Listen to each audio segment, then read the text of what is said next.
This is going to be the simplest trouser tutorial you're going to see, especially if you're a total beginner trying out trousers for the first time.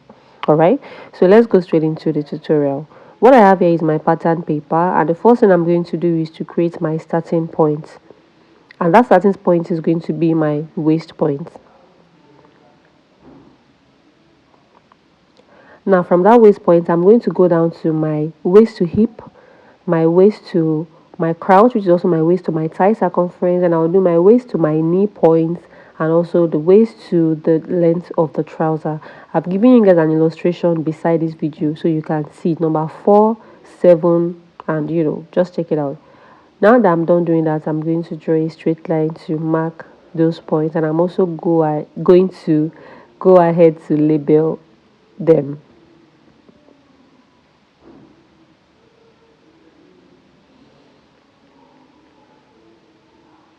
Alright, so now what I'm going to go ahead to do is to take my hip circumference and divide it by 4, and I'm going to mark it on the waist, the hip, and the crouch line. So my hip circumference is 40 inches. I'm going to divide that by 4. That gives me 10 inches, and that's what I'm going to mark on those 3 lines. Then I'm going to connect them together. Alright, so once that is done, now I'm going to come here to this crouch. I'm going to measure my thigh circumference and divide it by 2. You can see the picture on how to do that on the screen. I also have a detailed video on how to take your proper body measurements on my page. Go ahead to check that out. On your waist point, you're going to take your waist circumference and you're going to divide it by 4 and input the measurements. Then you're going to create your slant to your hip points. Mind you, this is my own measurements. Your own measurements might not give you this kind of slant. Okay. Now I'm going to take my total crouch circumference and divide it by 2, minus 2 and plus 2, get the value, and then go ahead to add 1. Now this is going to be my front crouch circumference and my back crouch circumference. So for the front, I got 11 inches. I'm going to mark that 11 inches here. Wherever I get to, I'm going to slant it to the side. Now I'm going to go to my knee points and go in by 1 inches because I'm not working with a baggy trouser. If you're working with a baggy trouser, you don't have to go in by any inches. So go in by 1 inches and go ahead to mark it.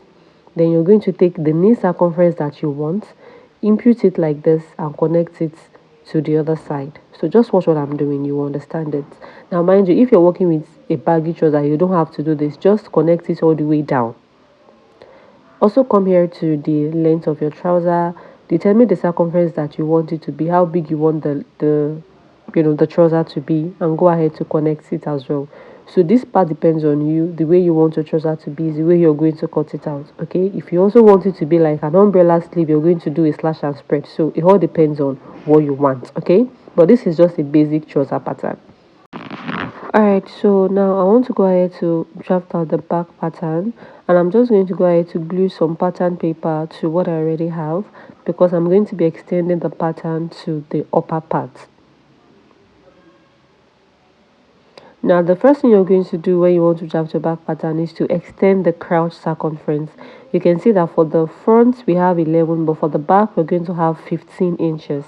If you sum it together, it's going to give you 24 plus 2 inches. Okay, so when we have 11 and 15, the difference between 11 and 15 is about 4 inches. So you're going to divide it.